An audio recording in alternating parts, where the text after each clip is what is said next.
One day, James's driver did not feel well when he came to work.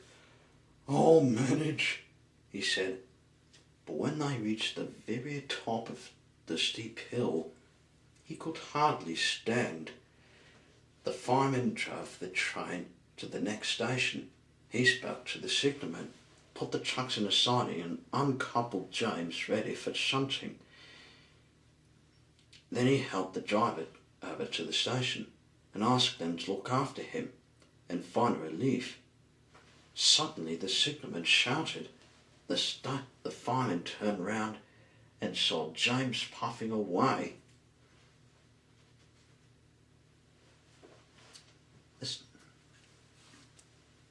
Like that.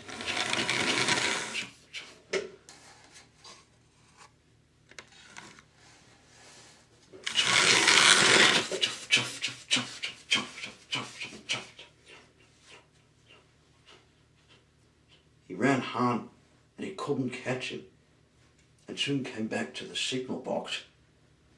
The signalman was busy. "All traffic halted," he announced at last. "Up and down main lines and clear for 30 miles. The inspector's coming." The fireman mopped his face. "What happened?" he asked. "Two boys were on the footplate fiddling with the control. Woo! They tumbled off and ran. When James started, I shouted at them and they ran like rabbits." "Just let me catch them," said the fireman grimly. "I'll teach them how to meddle with my engine." Both men jumped as the telephone rang. "Yes," answered the signalman. "He's here." "Right, I'll tell him. The inspector's coming at once, and Edward. He wants a shunter's pole and a coil of wire rope." What for?" wondered the fireman. "Search me, but you better get them quickly." The fireman was ready and waiting when Edward arrived. The inspector saw the pole and the rope. "Good man, jump in," he said. "We'll catch him." "Catch him," puffed Edward, crossing to the upline in pursuit.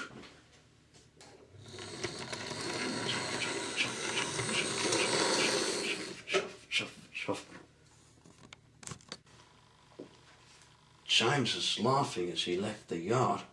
"What a lark! What a lark!" he chuckled to himself.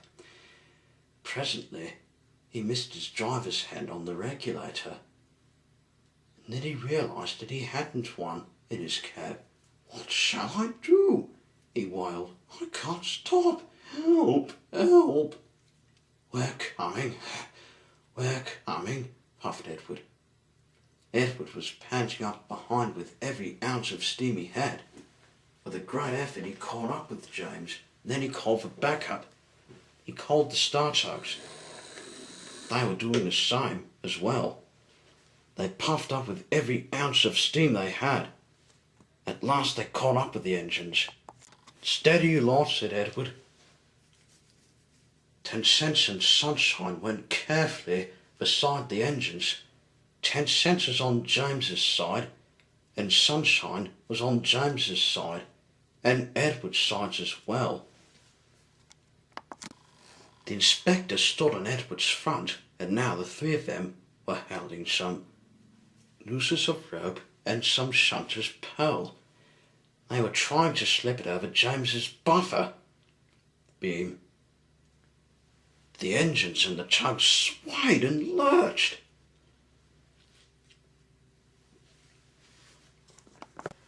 "At last! Got him!" shouted 10 Cents and Sunshine. The inspector was trying his best to catch it. "Come on, throw it harder," said 10 Cents. "Try again, and this time concentrate very hard," said Sunshine. "I'll try my best," said the inspector.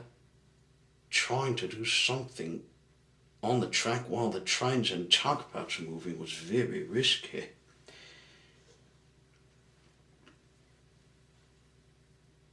They swayed and lurched again, and he tried again and again.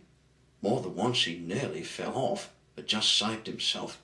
"At last got him!" he shouted. And the three of them pulled all the nooses tight, gently braking so as not to snap all the ropes. Their drivers carefully checked the boat and engine speed.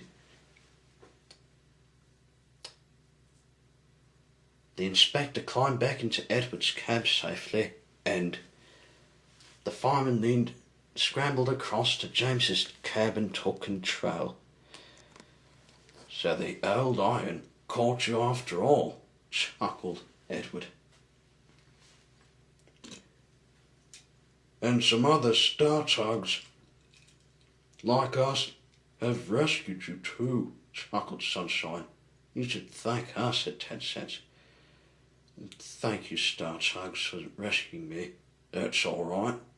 It was the least we could do." "I'm sorry, Edward.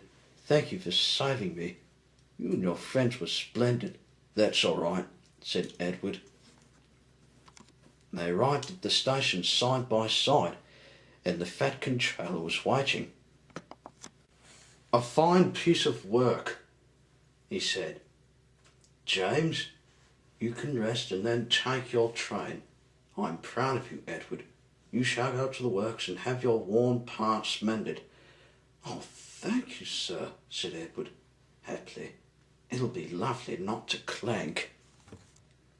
As for the boys, I was just about to tell you, they were soon caught by the police and their fathers walloped them soundly. They were also forbidden to watch trains till they could be trusted.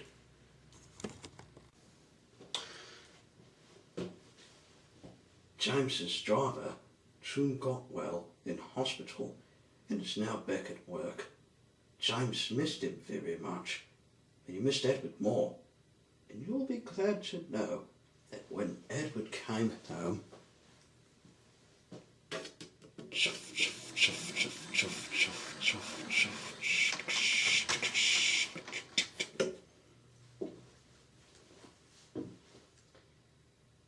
the other engines and tugboats and so all gave him a tremendous welcome, and the Fat Controller thinks he'll be deaf for weeks.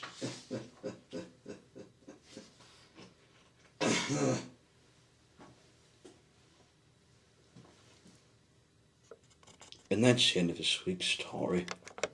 Bye bye.